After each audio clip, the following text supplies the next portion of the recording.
Hi everyone, welcome back. My name is Steven and I'll be continuing Mark. Today I'll be reading chapter 6. Then he went out from there and came to his own country, and his disciples followed him. And when the Sabbath had come, he began to teach him in the synagogue, and many hearing him were astonished, saying, "Where did this man get these things? And what wisdom is this which is given to him, that such mighty works are performed by his hands? Is this not the carpenter, the son of Mary, and brother of James, Jose, Judas, and Simon? And there are not his sisters here with us?" So they were offended at him. But Jesus said to them, "A prophet is not without honor except to his own country, among his own relatives, and in his own house." Now he could do no mighty works there, except he laid his hand on a few sick people and healed them. And he marveled because of their unbelief. Then he went about to the village in a circuit teaching.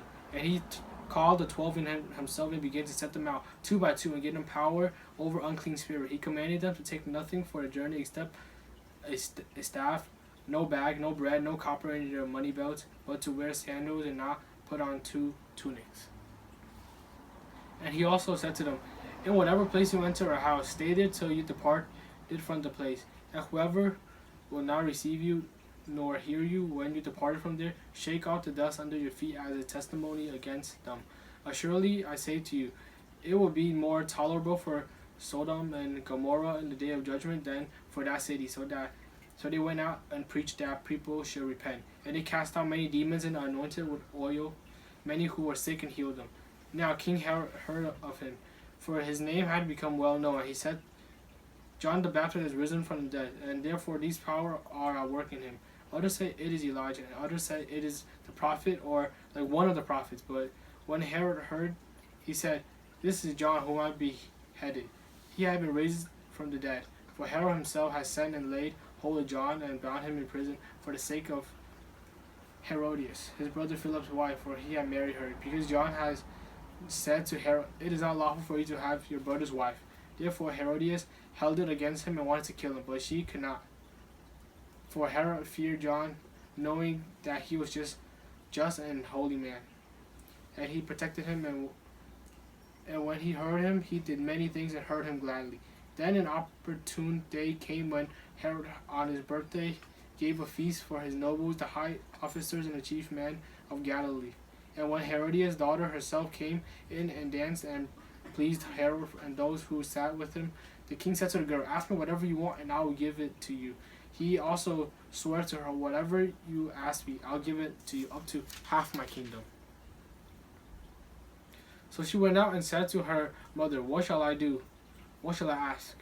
And she said, "The head of John the Baptist." Immediately she came in with haste to the king and said, saying, "I want you to give me at once the head of John the Baptist on a platter." And the king was exceedingly sorry, yet because of the oath and because of those who sat with him, he did not want to refuse her. Immediately the king sent an executioner and commanded his head to be bought. So he went and beheaded him in prison, bought his head on a platter, and gave it to the girl, and the girl gave it to her mother. When his disciples heard of it, they came and took away his corpse and laid it in a tomb. Then the apostles gathered to Jesus and told him all things, both what they had done and what they had taught. And he said to them, "Come aside by yourselves to a deserted place and rest a while, for there are many things coming and going, and they did not even have time to eat." So they departed to a deserted place in the boat by themselves. But the multitude saw them departing, and many knew him and ran there on foot from all the cities. They arrived before them and came together to him. And Jesus, when he had came out, saw a great multitude and was moved with compassion for them, because they were like sheep not having a shepherd. So he began to teach them many things.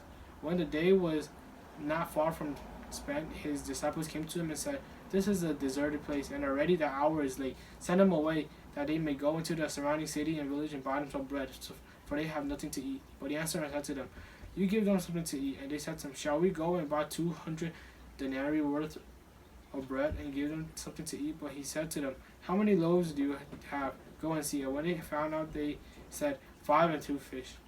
Then he commanded them to make them all sit down in groups on the green grass. So they sat down in ranks in hundreds and in fifties. And when he had taken the 5 loaves and 2 fish, he looked up in heaven, blessed and broke the bread loaves, and gave them to his disciples to set before them, and the 2 fishes he divided among them all. So they all ate and were filled. And they took up 12 baskets full of fragments of the fish. Now those who had eaten the loaves were about 5,000 men. Immediately he made his disciples get into the boat and go before him to the other side to Bethsaida, while he sent the multitude away. And when he had sent them away, he departed to the mountain to pray. Now when evening came, the boat was in the middle of the sea, and he was alone on the land. And he saw them straining a rowing, for the wind was against them. Now about the 4th watch of the night, he came to them walking on the sea, and would have passed them by. And when they saw him walking on the sea, they supposed it was a ghost, and cried out, for they all saw him and were troubled. But immediately he talked with them and said to them, "Be of good cheer, it is I, do not be afraid." Then he went up into the boat to them, and the wind ceased, and they were greatly amazed in themselves beyond measure, and marveled, for they had not understand about the loaves, because their heart was hardened. When they had crossed over, they came to the land of Gennesaret, and court there. And when they had came out of the boat, immediately the people recognized him, ran through the whole surrounding regions, and began to carry about on bed who were sick to whatever they heard he was. Wherever he entered into cities, villages, or the country, they laid the sick in the marketplaces, and begged him that they might just touch the hem of his garment, and as many as he touched him were all made well. Mark chapter 6.